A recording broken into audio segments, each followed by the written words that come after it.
Fala galera do canal 303 Fora, beleza? Como é que vocês estão? Começando mais um vídeo aqui. Faz tempo que a gente não faz um videozinho todo mundo junto, né? Então vou dar boa noite aí pro Tiba. Fala, meu querido Tiba. Boa noite, Luiz, tudo bem? Boa noite, Bruno, tudo bem? Saudade de vocês, meus amigos. Beleza. Fala, Brunão.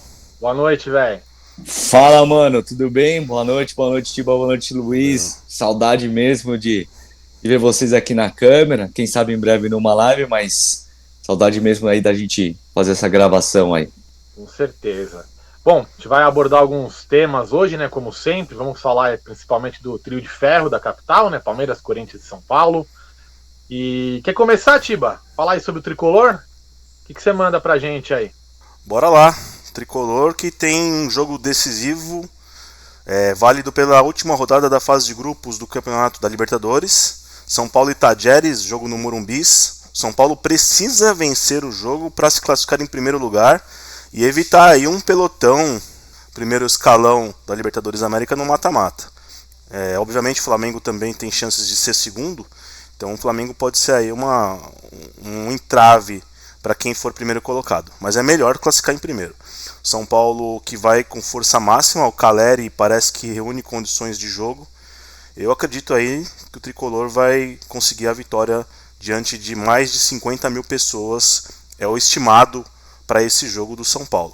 Ô Tiba, só uma dúvida. Pro São Paulo, basta uma vitória simples ou ele tem que buscar saldo ou 1-0 basta? Basta uma vitória simples. Hoje o São Paulo tem 3 pontos a menos do que o Tajeres. O Tajeres tem um saldo positivo de 6 e o São Paulo tem um saldo positivo de 5. Então se o São Paulo vencer 1-0, por exemplo, o São Paulo ultrapassa o saldo de gols, fica com 6 e o Tajeres com 5. Então uma vitória simples garante a primeira colocação para o Tricolor. Você acha que o São Paulo seria muito complicado enfrentar um Flamengo de cara? Vamos dar um exemplo aí, se o sorteio fosse bem complexo aí pro São Paulo, você acha que seria, entre aspas, trágico pegar o Flamengo? Eu não sei, viu? São Paulo e Flamengo costuma dar bastante sorte, né? Queria que você falasse aí sobre isso e a expectativa da torcida aí pra esse jogo. Não, tradicionalmente o Flamengo tem muitas dificuldades com o São Paulo. É um jogo grande, é um jogo de dois grandes times, mas obviamente eu preferia não enfrentar o Flamengo nesse momento. O Flamengo é o melhor elenco do futebol brasileiro em termos de qualidade. Então tem jogadores decisivos, tem jogadores que podem decidir a qualquer momento. Eu acho que para o São Paulo ou para qualquer time enfrentar o Flamengo nessa situação seria muito, muito complicado. Eu preferia outras opções aí nesse momento. Brunão, quer falar alguma coisa aí do tricolor? Uma pergunta pro Tiba sobre o Rames, que ele tem a dizer aí sobre o fim da passagem do Rames. Acabou mesmo, meu Tiba? Já era? É, Todo mundo pro seu lado Olha, e acabou? o Rames Rodrigues é página virada no São Paulo.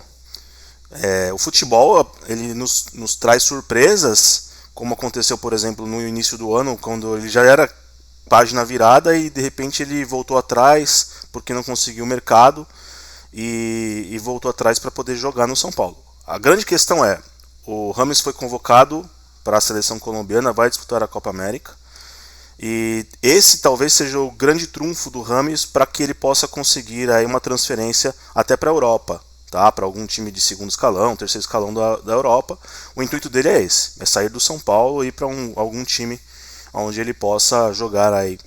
Mas o Rames Rodrigues, notoriamente, ele não tem mais nem força dentro do São Paulo. A força que ele tinha talvez era com a torcida, pelos maus resultados do Carpini na época, mas hoje ele não tem mais força nenhuma. O Rames está de escanteio, literalmente de escanteio. O elenco do São Paulo não tem mais força para poder manter o Rames. O Zubeldia parece que teve uma conversa com ele. Pelo que eu vi, ele não deve ter gostado da postura do Rames Rodrigues. Acho que o Rames Rodrigues fez meio que um corpo mole, aqueles famosos migués de o cara não ficar pronto para determinados jogos. Ele tinha feito isso com o Dorival ano passado, né? Alegou que tinha problemas físicos, que tinha dores e que não estava 100% para jogar. E de repente, 3 dias depois, o cara aparece com a seleção da Colômbia jogando quase os 90 minutos. A mesma coisa aconteceu, coisa parecida aconteceu no jogo contra o Águia de Marabá lá em Manaus, na Copa do Brasil. O Rames não quis viajar com o elenco do São Paulo E aí, obviamente, isso não é falado na mídia, mas a gente vai vendo fatos. Depois disso, o Rames não conseguiu ser mais convocado. Ele ficou de fora dos últimos 4 jogos e definitivamente o Rames Rodrigues ele é carta fora do São Paulo. São Paulo vai aproveitar a janela de transferências para tentar negociá-lo em definitivo com algum outro clube. Respondido aí, Brunão? O contrato com ele vai até? O contrato do Rames vai até junho de 2025. Ele começou no meio do ano passado, contrato de 2 anos. Então o contrato dele está vigorado no São Paulo até o meio do ano que vem. Por isso dessa cautela do São Paulo, né, em blindar muito o assunto, tem todo um interesse óbvio por trás. Quando ele sair, tudo isso vai vir à tona aí. Primeiro podcast que vier alguém aí, alguém já mete a boca no que aconteceu mesmo. Com certeza. Eu vou falar como quem tá de fora, né, mas acho que é mais uma contratação do São Paulo aí que vai, né, pro buraco, né, desde o Daniel Alves, agora o Rames, né. Eu até tenho os meus questionamentos em relação ao Lucas, é que o Lucas foi muito bem na Copa do Brasil ano passado, né? Então ficou essa boa impressão aí, mas eu ainda acho que o custo-benefício, assim, não vale, né? Apesar dele ser muito identificado com o clube, eu acho que o custo é muito alto. Óbvio que se ele fizer agora ele voltou, né, Tiba? Ele tá pronto aí pra jogar. Vamos ver, né? Se ele conseguir fazer um campeonato aí sem lesões, aí sim vai valer a pena. Mas o Rames, cara, se você pegar o histórico do Rames aí, ele fez boas partidas na Copa do Mundo aqui no Brasil e meia dúzia de jogos bons aí no resto, né? Na Espanha, depois um outro jogo no Bayern. É bem estranho a carreira desse jogador aqui, que a gente sabe que ele sabe jogar, mas que não tá nem aí, né? Diz aí, Tiba.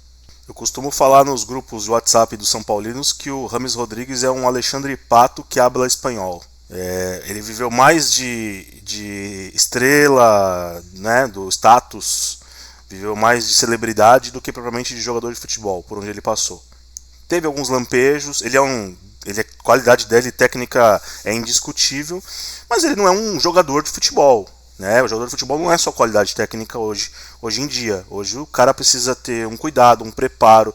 O próprio Lucas deu uma reportagem recentemente falando que ele resolveu cuidar da questão física dele muito tarde, com 25 anos de idade. Ele falou que poderia ter começado antes, a preparação física, fisioterapeuta, essas coisas. E hoje, ele, com 31 anos, ele está sentindo essa sequência. Cara, só uma situação. O Lucas, ele oscila muito. Ele é um jogador que oscila muito. A carreira dele inteira, ele foi um jogador que oscilou muito. Tá? Ele viveu também de muitos momentos. Teve fases boas e teve fases muito complicadas também.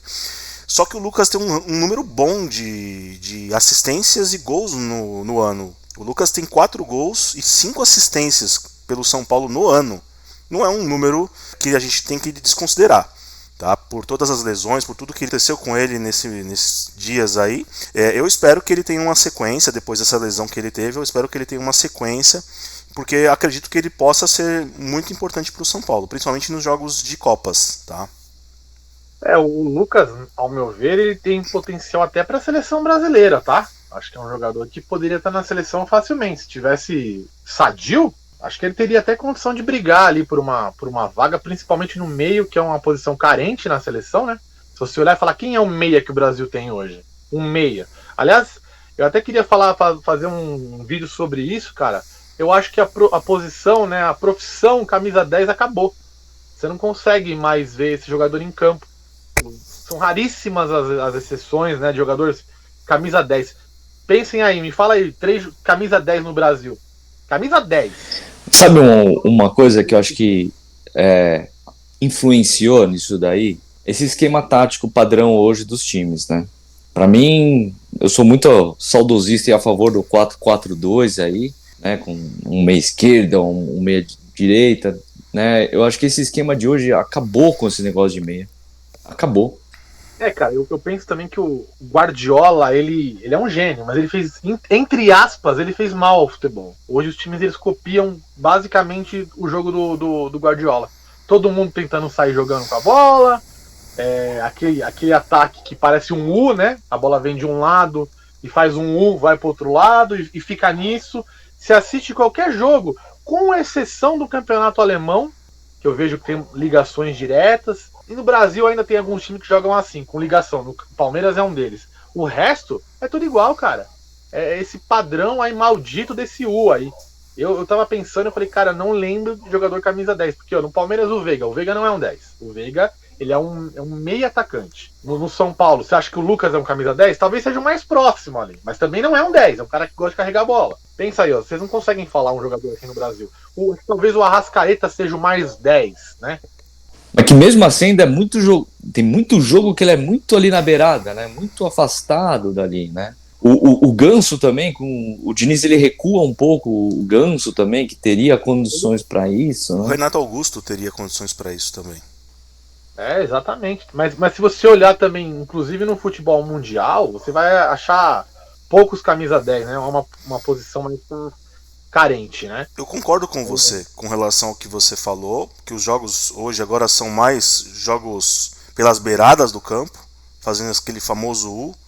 Vai pelo zagueiro, vai pela ala direita, volta pro zagueiro, volta pro outro zagueiro, vai pra ala esquerda e fica nisso, rodando para até achar um espaço. Coloco também que eu acho que a escola gaúcha atrapalhou bastante também. Digo no sentido de, eu prefiro hoje um camisa 8 que pode armar jogadas e pode defender. Então aquele camisa 10 clássico de Djalminha, Alex, Ricardinho, aqueles jogadores que tinham o refino da bola, eles que não tinham bom poder de marcação, foram ficando cada vez mais escassos no futebol. E isso vem da base. Você pode ver que na base não tem mais um camisa 10 também. Você pode ver que o que surge na base é um zagueiro, construtor, um cara bom tecnicamente na zaga, é um primeiro volante que sai pro jogo, que faz aquele box to box que falam, né? Vai e volta.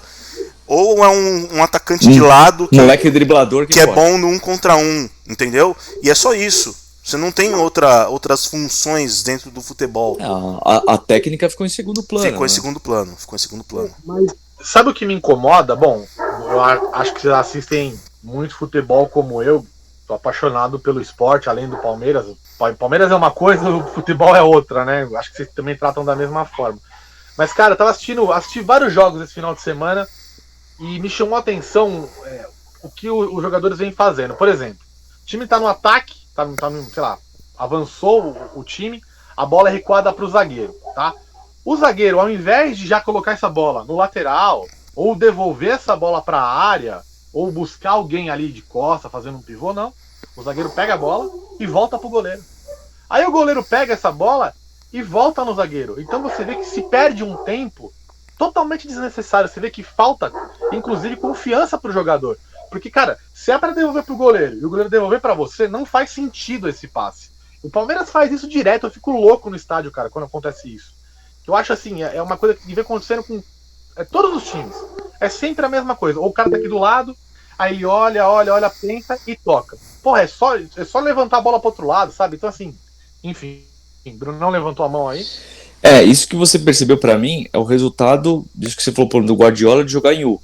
Por quê? A técnica tá em segundo plano. Então como que você vai conseguir o espaço? Você vai ter que ampliar o seu campo.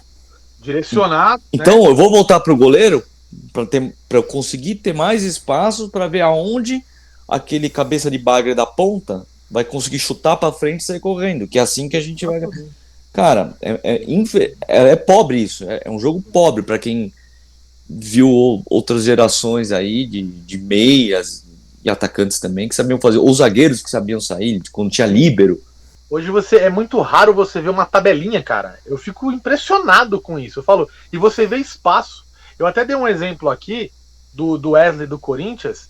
Cara, várias vezes esse moleque pega a bola, ele tá dentro, tipo, vai pra dentro da área, cara. Alguém vai derrubar você, não. Aí dá um drible, volta pra trás. Cara, enfim. Fiquei brabo aqui.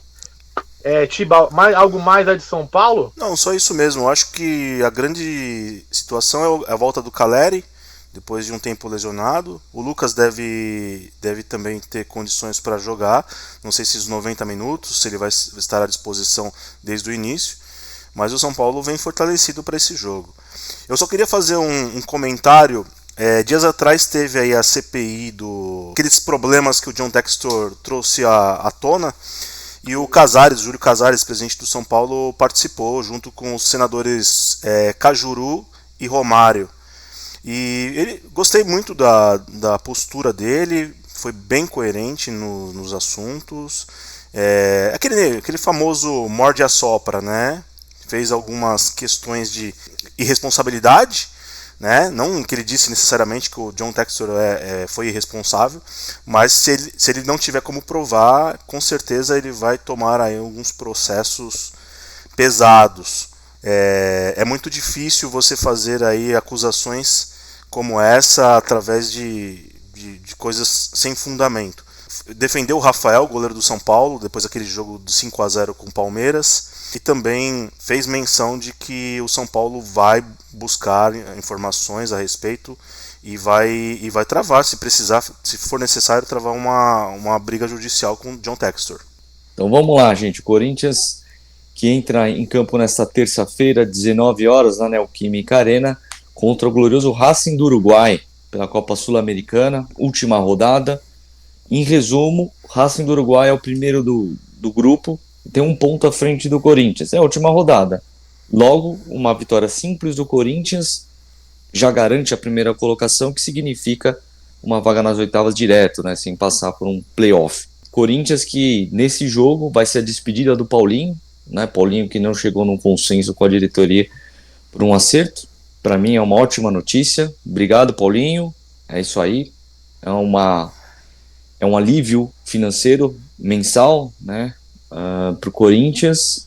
Então é isso. O Corinthians vai focado aí para esse jogo, porque deposita muita esperança na Sul-Americana e com uma provável mudança, que é essa que eu gostaria muito de ver, que é Garro e Coronado jogando juntos, né?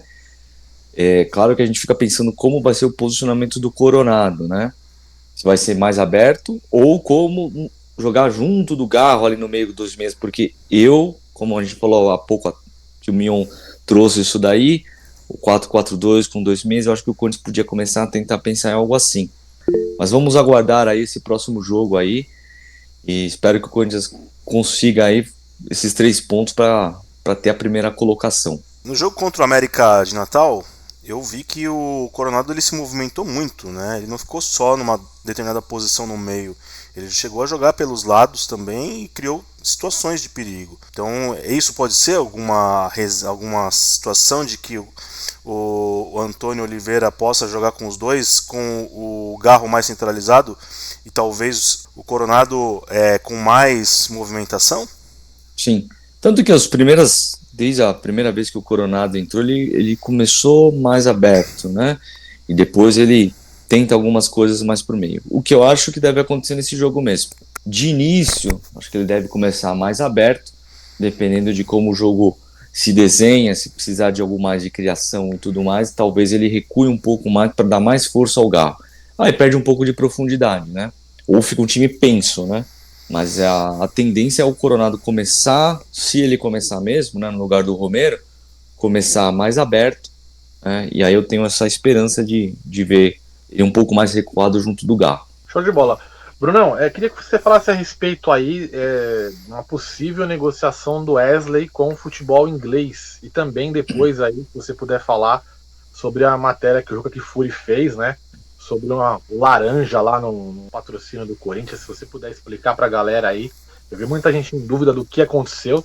Não sei se você pegou aí essa matéria completa, acredito que sim, então manda ver nesses 2 assuntos aí pra gente.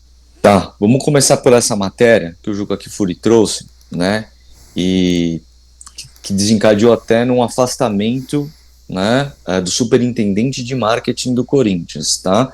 Que ele garantiu que vai dar inícios a alguns processos aí, vai, enfim, envolver polícia civil e tudo mais. O Corinthians, o que diz essa matéria de uma forma bem resumida o Corinthians fez um pagamento para a Vaidbet e esse dinheiro foi transferido aí para uma tal de Edna, que seria uma laranja, tá? E aí caiu muito mal e a Vaidbet está questionando o Corinthians disso tudo. Qual é a minha opinião sobre os fatos? Não há nada provado. Então, aonde está o grande erro do presidente Augusto Melo? Ele tem que vir a público e se explicar. Porque se o Corinthians perde a Vaidbet, o Corinthians está na roça, está mais na roça ainda. Você entende? Então, assim, o que o Corinthians tem que fazer? Gente, se você trabalha no mundo corporativo, qualquer coisa, pegou qualquer contrato que você viu, vai ter lá. Eu tenho que pagar todo dia tal, valor tal, para essa conta. Se o Corinthians, ao meu ver, se o Corinthians pagou para a conta correta que consta no contrato, não tem problema. O que fizeram com esse dinheiro, aí o Corinthians já não tem tanto poder sobre isso. Então é mais ou menos essa situação, esse imbróglio. A Vadbet está questionando muito isso, tá? Eles soltaram uma nota, eles disseram, abre aspas, avaliar os próximos passos. A gente não sabe que próximos passos pode ser isso, pode ser um rompimento, né? Isso para mim seria trágico, seria mais um fato vergonhoso nesse primeiro ano do Augusto Melo, onde eu acho que ele está sendo muito omisso. Ele devia bater no peito e falar assim, gente, a situação é essa, Vadbet, não tem nada acontecendo, a gente vai esclarecer e tudo mais. Se ele não está fazendo isso, é algo preocupante pela postura dele. Aproveitando esse gancho, já trazendo para sua outra pergunta, eu não carrego a esperança de ver o Wesley no segundo semestre no Corinthians. Sendo bem honesto, é muito claro e transparente que o Corinthians precisa de dinheiro e hoje a melhor forma do Corinthians conseguir dinheiro é com o Wesley. Dizem que o Augusto Melo tem uma viagem aí para a Inglaterra, provavelmente vai ser para alguns detalhes aí de negociações do Wesley. Tá? O West Ham tinha feito propostas, né? Algumas semanas, o Corinthians recusou, mas não há nada concreto, não há nenhuma nova proposta, mas um chute, não considero que o Wesley termine o ano no Corinthians, tá? Para mim, nessa janela que vai abrir em julho, né? Ele já não é mais jogador do Corinthians, tá? Nada de concreto, nada de tal, mas assim, é só um feeling, tá? Porque o Corinthians precisa de grana e hoje é essa moeda que tem e para mim eles vão já, entre aspas, já queimar e vender essa moeda que é o Wesley. Eu acho que é isso mesmo, é por aí que o Bruno falou. O Wesley também está vivendo um bom momento, é um garoto ainda muito jovem, 18 anos ainda. Os garotos jovens parecem que estão saindo mais cedo agora, né? No futebol brasileiro. Então, é grande a possibilidade dele ir para a Europa, sim. Eu só lamento, né, o que você acabou de falar, Tiba, né? Um jogador que ainda está em formação, né? Já de malas prontas, né? A gente já sabe, né? Vai ser o West Ham, vai ser qualquer outro clube e vai acabar levando, né? Pela necessidade mesmo, o que acontece também no Palmeiras de negociar jogadores, né? Eu ouvi falar que ele queria 30 milhões de euros no Wesley. Acho que com 20 milhões tem negócio, né? Se ofereceram 15 para 20 não é tanto, né? Tá perto, né? Na época do Duílio era assim, a gente quer 30. Aí vendeu por 28. Aí uma semana depois, não, foi fechado mesmo por 25. Aí no balanço sai por 20, né? Eram umas coisas assim.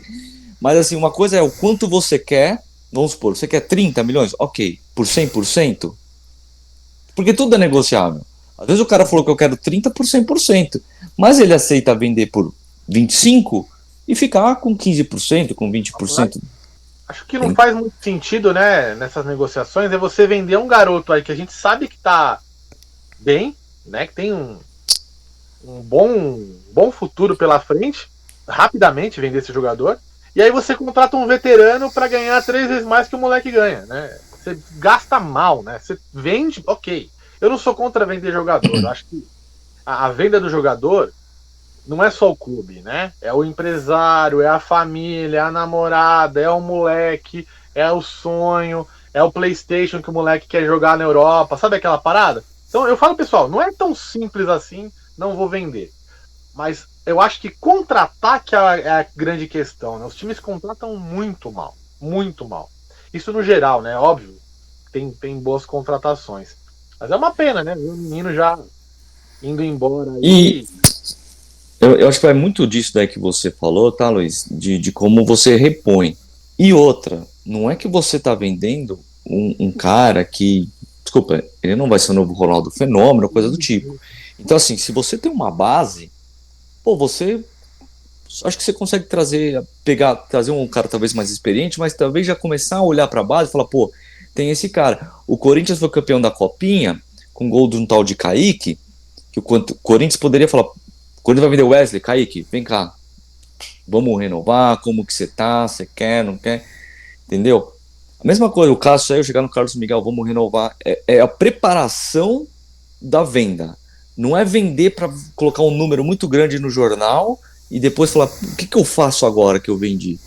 O Wesley saindo, vai ser um buraco no ataque do Corinthians. Aí vai ficar querendo trazer quem agora? Então vamos falar do Palmeiras aí também. Vou dar uma pincelada aí, não tem tanta informação, até porque estamos aí sem jogos, né? O Palmeiras vai a campo, né, na quinta-feira contra o São Lourenço. Última rodada aí da fase de grupos da Libertadores. Pro Palmeiras basta uma vitória também simples para ser a melhor campanha mais uma vez, né? Eu vejo muitas vezes, eu já falei isso aqui. O grupo do Palmeiras é fraco. Será que seu time passaria nesse grupo aí? Pode ser o time aí, vamos dizer, eu torço pro Vasco, pro Atlético. Passaria fácil com o São Lourenço, com o Independente Del Valle? Acho que foi um grupo difícil, o Palmeiras acabou tornando ele mais fácil. Eu até me surpreendi, tá? Achei que o Palmeiras fosse sofrer um pouco mais. O Palmeiras não deve ter muita novidade nesse jogo de quinta-feira. A grande novidade é que é o último jogo do Endrick com a camisa do Palmeiras, né? No Allianz Parque. O Endrick chegou a hora dele ir embora aí, então é a despedida, né? Estádio provavelmente aí com ingressos esgotados, devemos ter casa cheia para essa despedida do Endrick aí. Você tem alguma dúvida aí do Palmeiras? Queria que você comentasse um pouco da coletiva do Abel do último jogo aí, sobre quando perguntaram lá do contrato e tudo mais. O que você achou da resposta dele aí sobre esse tema? Sendo sincero, eu acho que o Abel, ele assinou, não é um pré-contrato, eu acho que ele assinou uma carta de intenção, que é diferente de um pré-contrato, sabe? Tipo, vou assinar aqui que eu vou te dar uma prioridade, e os caras já embutiram isso como um pré-contrato, eu acho. Mas achei que pegou muito mal da parte dele não ter esclarecido. Ele veio pra coletiva, não, eu sou Palmeiras, eu quero estar aqui, papapá, blá, blá, blá. Pegou muito mal. Ele tinha que ter sentado e falado, fiz uma besteira, assinei, agora vou ter que pagar multa. Ou, olha, já tinha assinado, mas o Palmeiras me convenceu e sabia da multa, e a gente combinou que ia pagar junto. Ele não falou nada. Tô nessa linha, eu achei que ele fugiu da pergunta, e isso daí gera mais desconfiança, porque uma coisa é ele assumir, gente, olha, eu assinei, mas só depois fui consultar minha família, fui ouvir uma contraproposta, um projeto, enfim, eu achei que pegou muito mal esse tipo de resposta dele, né? Eu achei que ele poderia ter batido no peito e falar, realmente eu assinei, mas depois eu mudei de ideia e assumi, entendeu? Nas alamedas do palestra, lá como a gente costuma dizer, rola o boato de que nem o staff dele sabia disso aí.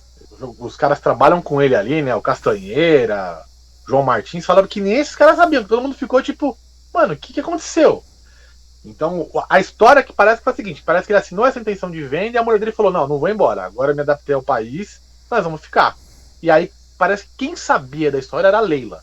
Parece que era ele e a Leila que sabiam disso. A Leila falou, se os caras acionarem, a gente racha essa multa.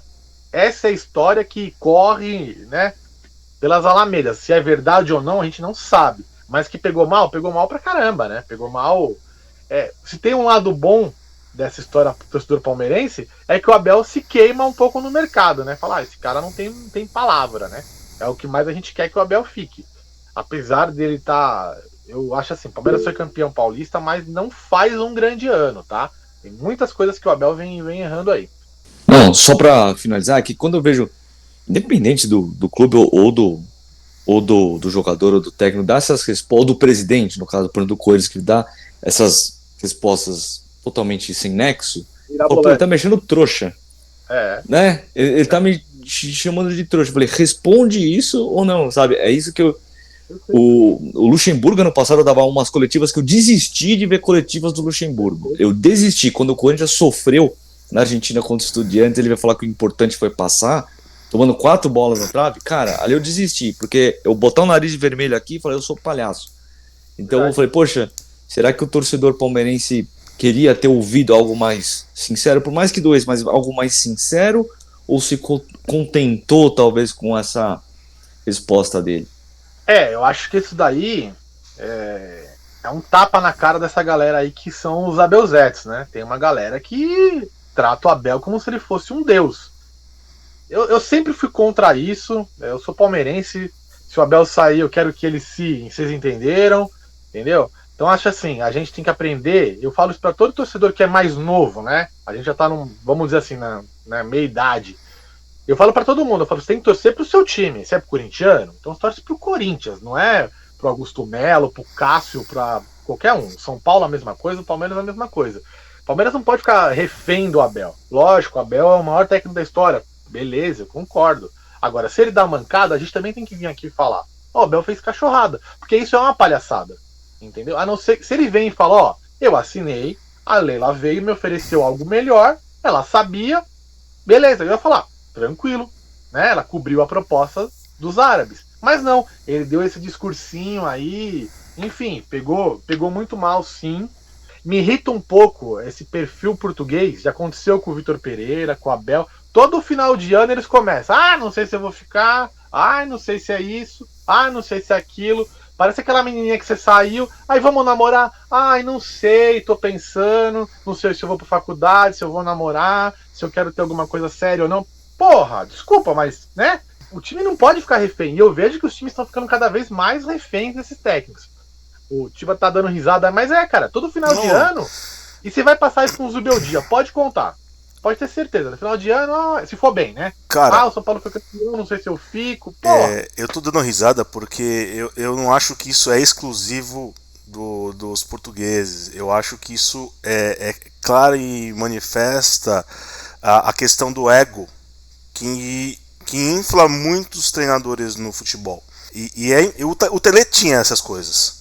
Não é porque o Tele ele foi diferenciado no São Paulo, para mim foi o Pelé dos treinadores, mas ele tinha essa questão de ego. O Tele chegou num certo momento no São Paulo a querer fazer uma votação no elenco para saber quem queria ele fora e quem não queria. Então assim, esses milindres, é verdade, isso aconteceu mesmo. O Zete contou essa história. Esses milindres de treinador é muito comum acontecer, principalmente com quem tem um ego muito inflado, né? O Abel, ele é um cara egocêntrico, como é o Rogério Ceni, como o Vitor Pereira, o Felipão. Esses caras que gostam de holofote, eles têm que criar esse tipo de situação, se prender a esse tipo de situação. Obviamente a carta, eu ri porque a carta de intenção que você falou é mais uma sogra da vida que está acontecendo aí no futebol. É isso aí, perfeito. Cara, não coloque na mesma frase Tele Santana, Abel Ferreira e Vitor Pereira, por favor. Não, sabe o que é pior? O Vitor Pereira fez um bom trabalho no Corinthians, só que ele foi canalha. Se você for olhar o trabalho, não foi um trabalho ruim, ele foi canalha, só isso. Um palhaço, cara, né? Não, ele sofreu a mais pura, sei que eu posso falar, cara, da ida do corintiano, cara. Foi que nem o Ricardinho pro São Paulo. Não deu certo, o Vitor Pereira no Flamengo foi uma catástrofe, provocou a ira mesmo. Bom, em relação ao Palmeiras, acho que é isso, né? Vamos esperar esse jogo aí de quinta-feira para ter mais detalhes. O Brunão, eu sei que tem alguns tópicos aí para falar. Vamos mandar, Brunão? Vamos passando ponto a ponto. Vamos lá, Luiz. Falar pro pessoal aí que a gente, essas últimas semanas, não tivemos a rodada do Campeonato Brasileiro, por todos os ocorridos aí no Rio Grande do Sul e tudo mais. Só que ao redor do mundo, as principais ligas aí foram encerrando, né, a sua temporada. Então a gente quer destacar alguns campeonatos aí que tiveram alguns pontos interessantes. A gente ia colocar aqui primeiro o campeonato alemão, que tirou a hegemonia do Bayern de Munique, e não só tirou a hegemonia do Bayern de Munique, como trouxe um campeão pela primeira vez, tá? Um time muito tradicional, que é o Bayer Leverkusen, que não só foi campeão alemão, mas fez uma ótima campanha na Liga Europa, perdeu a final para Atalanta, e no último final de semana ganhou do Kaiserslautern na Copa da Alemanha. Então ficou mais de 50 jogos, né, sem perder, uma marca absurda. E provavelmente o grande destaque dos jogadores, o Wirtz, né, parece que já tem uma proposta do Real Madrid para substituir o Toni Kroos, né? 100 milhões é o que o Leverkusen está pedindo, 100 milhões de euros, né? O Xabi renovou. Pelo que estão falando, ele não sai agora, tá? Eles querem disputar a Copa dos Campeões, aí, a Liga dos Campeões, né? Com esse elenco aí, né? Que no final deu para sentir um certo cansaço, né? A final da Copa da Alemanha, quase que o Kaiserslautern aí acaba beliscando. Eu tava torcendo pro Kaiserslautern, né? Que tá aí na segunda divisão e seria bem interessante. Quase, né? Deu pra ver que caiu o físico do Leverkusen, né? Contra a Atalanta. A Atalanta passou por cima do Leverkusen 3-0. Como que é o nome do jogador? Não vou lembrar agora da Atalanta. Ah, o número 11, né? Fez os 3 gols. Acho que era Lookman. Lookman, fez os 3 gols, né? Ele tem nome de música do Oasis, né? Que a gente adora. Tem nome de... O The Verve. The Verve. Pode crer. Qual mais você tinha separado aí, Bruno? Tinha uma lista. Vamos lá, seguindo a lista aqui, vamos falar do campeonato inglês, que eu sei que o Luiz é um apaixonado também pelo campeonato inglês. Dois destaques aí. O Aston Villa, né? Beliscou um 4º lugar aí e uma vaga na Champions, né? E o United como um destaque negativo, porque depois de muitos anos ele não consegue uma vaga via campeonato inglês para nenhuma competição europeia. E aí no último final de semana, derrubando a bancas de apostas, ele ganhou do City por 2-1, ganhou a Copa, e aí vai ter uma competição continental para disputar. Vocês têm mais algum ponto para falar do campeonato inglês, que também teve o acesso da Premier League, né? O Southampton, né? Ganhou do Leeds. O Southampton venceu o Leeds por 1-0 no playoff, né? No jogo, na final lá em Wembley, que é maravilhoso. Aliás, é uma coisa que a gente devia copiar isso no Brasil, né, cara? Pensei a mesma coisa, cara. Eu acho isso sensacional, imagina, né? Além de você trazer uma renda a mais. Imagina os 4 últimos com os 4 primeiros, vai ter mais jogos, estádios cheios, porque vão ser jogos muito importantes, né? Determinantes para as equipes. Enfim. O campeonato ali, né? O United fez uma grande partida no sábado contra o City, jogou bem, não foi uma vitória assim, aleatória, jogou bem, né? Jogou surpreendeu. Maiúscula, jogaram bem.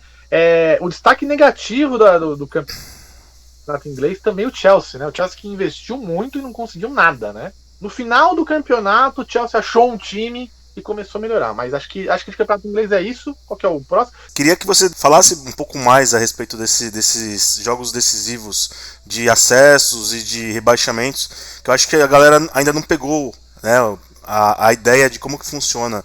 Tem muitos jogos legais, interessantes mesmo, que vale a pena se frisar, e eu acho que se o Brasil e a América do Sul copiasse dessa forma também ficaria muito legal. Vamos lá, o acesso, como funciona a segunda divisão inglesa? Tem os 6 primeiros, os 2 primeiros já garantem a vaga direto para a Premier League, tá? A Premier League rebaixa 3. Então, os 2 primeiros da segunda divisão já garantem a vaga direta. A última vaga, como ela é disputada? O 3º, o 4º, o 5º e o 6º colocado da segunda divisão, eles vão para os playoffs, que o Luiz explicou. Então, joga o 3º contra o 6º, o 4º contra o 5º, e depois fazem uma final. Então, é um jogo único em Wembley, tá? Então é um jogo único, torcida meio a meio. Quem ganhou, leva uma taça e leva a vaga. E isso daí, em todas as divisões da Inglaterra, tem esse sistema de promoção, tá? Então da quinta para quarta, da quarta para terceira, da terceira para segunda, da segunda para primeira. Na Alemanha tem um negócio ainda mais maluco, eu vou dizer assim. Como que é o esquema na Alemanha? O terceiro colocado da segunda divisão, ele não tem um playoff. Sobe o primeiro e o segundo. O terceiro colocado pega o 10º... Aqui para nós seria o 18º colocado. Então caem 2 direto e sobem 2 direto. O 18º colocado enfrenta o terceiro em um jogo de ida e volta. Então fica entre o primeiro... Hoje, aliás, foi o jogo. Foi o Bochum enfrentou o Düsseldorf. O primeiro jogo foi 3-0 pro Düsseldorf. E hoje o Bochum meteu 3-0. E nos pênaltis o Bochum venceu. Então o Bochum permanece na primeira divisão alemã. E o Düsseldorf não subiu. Então só subiram 2, na verdade, na Alemanha. É muito louco. Assim. É o terceiro colocado da Série B contra o terceiro pior colocado da Série A. Isso aí. Legal. Mas, ao meu ver, né, minha modesta opinião, na Premier League é mais legal. Caiu. Os 3 caíram. E aí sobem 2 direto e depois tem esse playoffzinho pra ter esse jogo final aí que é emocionante demais, cara. É bem legal. A Liga Italiana também tem esses playoffs, né? Não sei se da B, mas eu acho que a Liga C tem alguma coisa assim? Da C para B. Aproveitando o gancho, falando do campeonato italiano, né? No campeonato italiano não teve surpresa, a Inter foi campeã com uma larga vantagem. Milan e Juventus também conseguiram aí acesso às competições continentais, mas o Bolonha, que não é um time tão tradicional nas primeiras colocações aí, conseguiu ficar em quinto lugar. Então também merece nosso destaque aqui nesse fim de temporada europeia. O Bolonha que tem o técnico Thiago Motta, né? Que fez um grande trabalho e foi para a Juventus. Através desse trabalho, quem diria, ele vai para a Juventus. Quem diria que ele ia ser um grande técnico, né? Pois é. Belíssimo trabalho, tá? Sim. Aí, continuando aqui também, o Brest, no campeonato francês também, desbancou outros grandes times e acabou ficando em terceiro lugar. E no campeonato português, algo interessante, né? Nos 3 últimos anos, os 3 grandes ganharam, né? Então, o troféu ali rodou entre eles, né? O Porto, o Benfica e o Sport, né? Cada um ganhou em um ano, e nesse final de semana teve a final da Copa da Liga da Portuguesa, Sporting e Porto.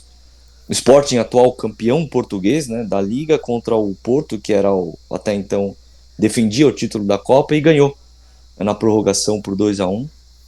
Então também bem legal isso daí que aconteceu nos últimos 3 anos no Campeonato Português. E para fechar aqui, a gente gostaria de mencionar um pouco o que acontece nesse próximo final de semana, que é a final da Champions League, né? Real Madrid e Borussia Dortmund. Comentem aí para quem você vai torcer, que o Real Madrid é uma equipe tradicionalista, a maior campeã da Champions League disparada, contra um Borussia Dortmund, que é uma equipe muito carismática, ao meu ver. Eu sou muito fã daquela Yellow Wall, da torcida dos caras, da arquibancada. Então acho que tem tudo para ser um belo jogo, e como é jogo único, acho que o Borussia tem chance sim. É o que aconteceu, por exemplo, com o United e com o City, né, que o Luiz estava comentando. Esses jogos únicos dão uma chance para uma equipe que está menos tecnicamente preparada para ser campeã, que pode consagrar. Eu gosto do Real Madrid desde a década de 90, mas torcerei pelo Borussia. Acho que seria bem legal ver o Borussia campeão. Não acredito, tá? Acho que tá 90% pro Real Madrid. Mas, esses 10% aí... Cara, é o último jogo do Marco Reus no Borussia. Uma bola na área lá, um gol do... Como é o nome do zagueiro? Agora eu esqueci. Me ajuda aí, Bruno. Hummels. O Hummels. 1-0 o gol do Hummels, eu não sei. Não. Hummels, que, assim como o Marco Reus, é um dos remanescentes daquela última final, aquele time que eu era fã de Weidenfeller, Melzer, Subotic, Gundogan, Lewandowski, Kuba, enfim, por aí vai. Também acho que o Real Madrid é favorito, mas também vou torcer pro Borussia nesse jogo. Show de bola, meus queridos. Vamos pros palpites, então, pra fechar. Vocês têm mais alguma coisa pra falar aí? Tiba, Bruno? É isso? Não, palpiteiras. Só isso mesmo. Palpiteiras. Vamos começar aí.